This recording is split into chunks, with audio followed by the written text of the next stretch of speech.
Alex Jones here in New York City.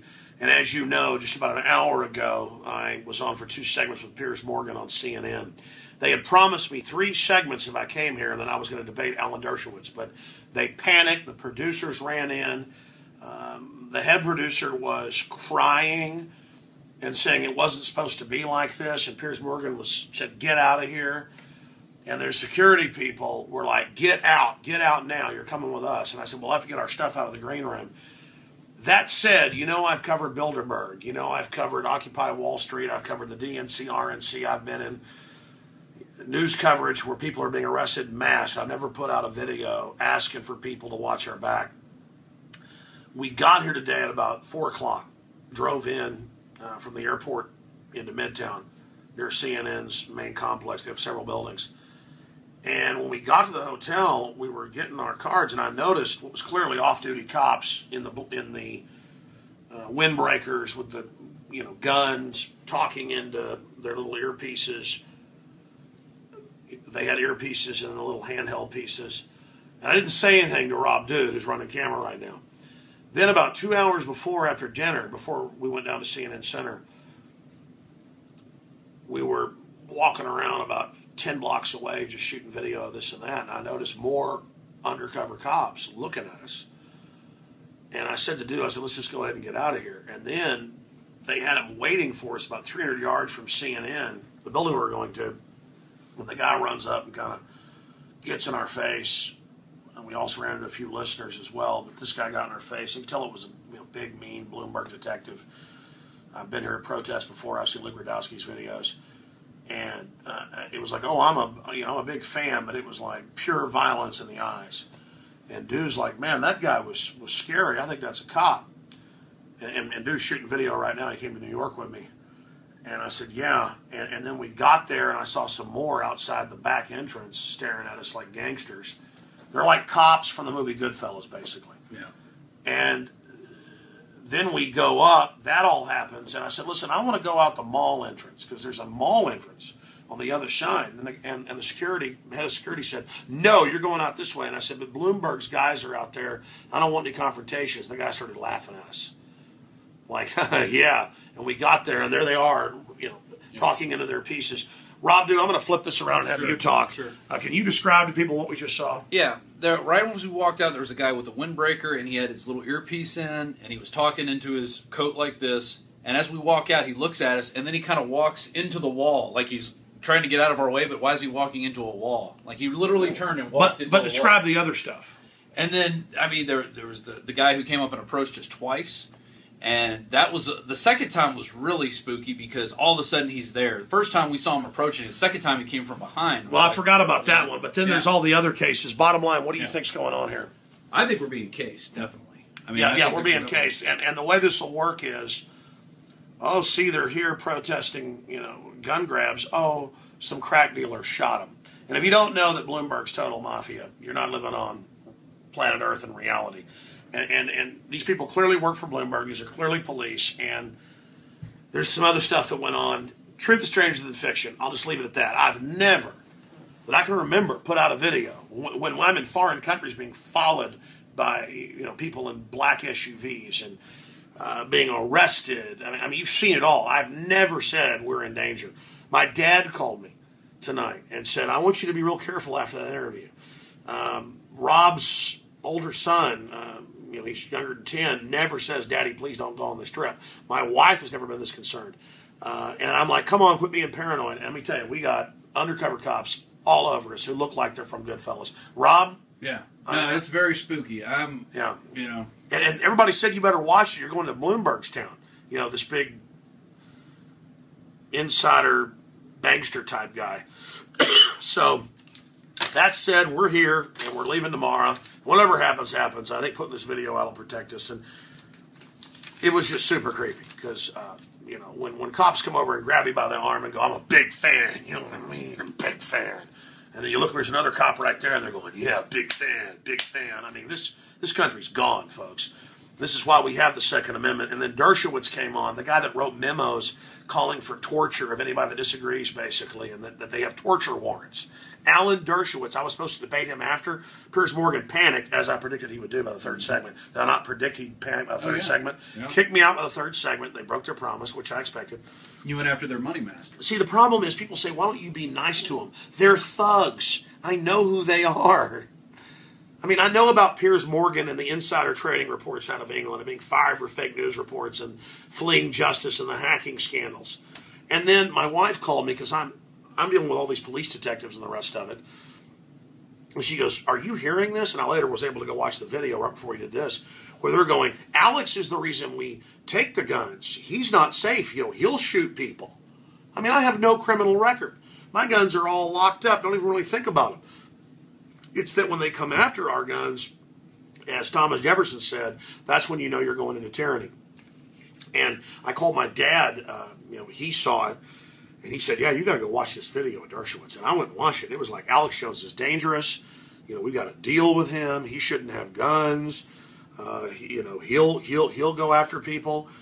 I mean, here they are. Dianne Feinstein says, let's take Mr. and Mrs. America's guns. It's us, folks. It's the ruling, corrupt, insider trading Congress and all these globalists with all the derivatives. They're a mafia. And I've got guys out of Central Casting that are police. In fact, I saw once his windbreaker flapped up and there was the 40 right there. I got cops on me. And I'm known, folks, I don't even get speeding tickets but every few years. So just if something happens to us, we're killed by crackheads, it was the NYPD or mafia they hired, period. And, I mean, this city runs white slaves, that's sex slaves out of here all day. This city, narcotics, you name it. This is Mafia Central. And I came here and told the Mafia. And sure, I didn't do a perfect job. I did the best I could. I came here and I told the Mafia, you can go to hell. So, Alex Jones reporting from the front lines, the fight for this republic. Right here in New York, George Washington fought the British 15-1 odds. And he didn't win every battle. He lost most of them, but he persevered. And that was what was important. And I just hate tyrants and bullies. How long have we been going here, dude? 7 minutes. Here is my little notes that I never even got to with Piers-Morgan. And I want to go over some of these. I wrote these on the computer yesterday. I wrote some in the plane.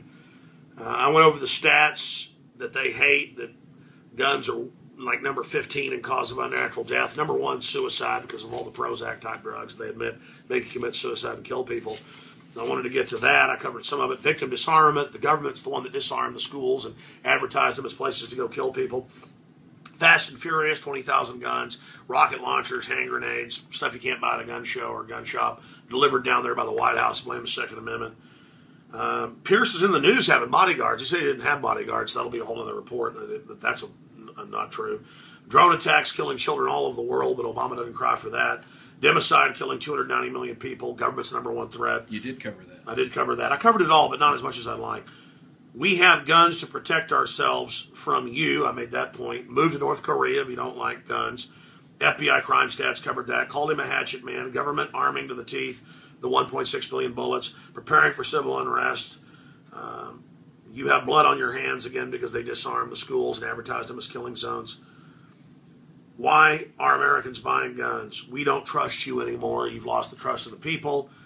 Amber Lyon, 3-time Emmy Award-winning news producer for CNN, found out that Bahrain was paying money to CNN to kill her reports about them lining peaceful protesters up and machine gunning them with government guns. I thought that I was going to be debating Dershowitz, so I was going to say, hey, you said we should torture anybody the government wants. I mean, what a monster. He's, quote, a liberal. Well, he's liberal, so it's okay to torture and have drone attacks. I mean, it's just all a big game. Arrested if you're politically incorrect. That's the kind of stuff he's been calling for. They were implying it again tonight. All of the NSA wiretapping. I was going to point out how in England they've gotten rid of free speech. I talked about Feinstein saying that she would want to disarm Mr. and Mrs. America. If you don't know about that, you can just Google Dianne Feinstein, Mr. and Mrs. America, get ready to turn your guns in. That was just some of what I wanted to cover. I'm not obsessed with guns. I've been brought up my whole life with them to where I'm quite frankly bored with them. I like video cameras. I like to videotape like Christmas tree lights, outside at night. I like to videotape the stars. I like to, videotape, Lego stop-start animation. I mean, I just know that when they come for the guns, it's all about enslavement. And I just don't know what to say anymore. I mean, I live in a country where I'm being cased and followed by men with guns who want my guns. As a citizen, you can't own guns if you live in New York City. But I had guys in windbreakers all day, and I didn't want to freak Dew out at first. And they were following us, and finally it just got so ridiculous they wanted us to know. I mean, these guys were like, hey man, I'm a big fan. And it's like, I really, like the mafia, I really want to take care of you and your family. You understand that? I really want to, And you're like, dude, you got a 40 cal SIG right there. 40 cal HK or whatever.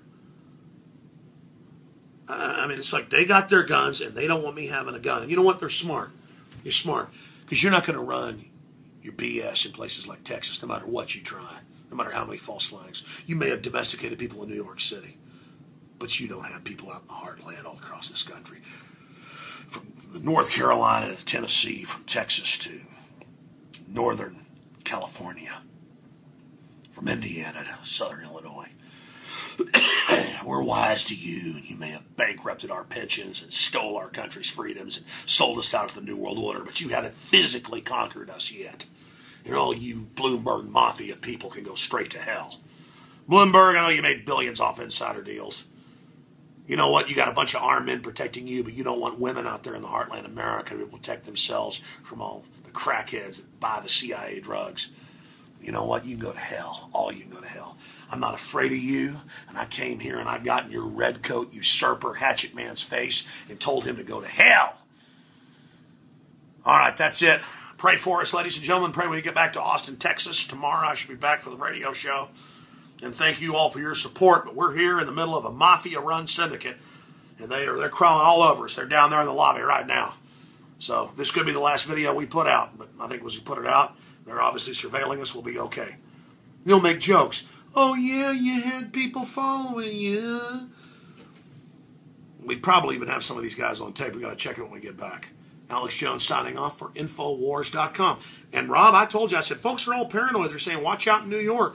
They're a bunch of paranoid wimps. Didn't I say that at the Austin airport this morning while we were eating scrambled eggs? Did I not say that? Yeah. Did I not say these people are a bunch of cowards and they're wrong? Well, you're not cowards. You were right, I was wrong. We've got good fellas climbing out our butts right now, okay? Alex Jones signing off for infowars.com. I love you.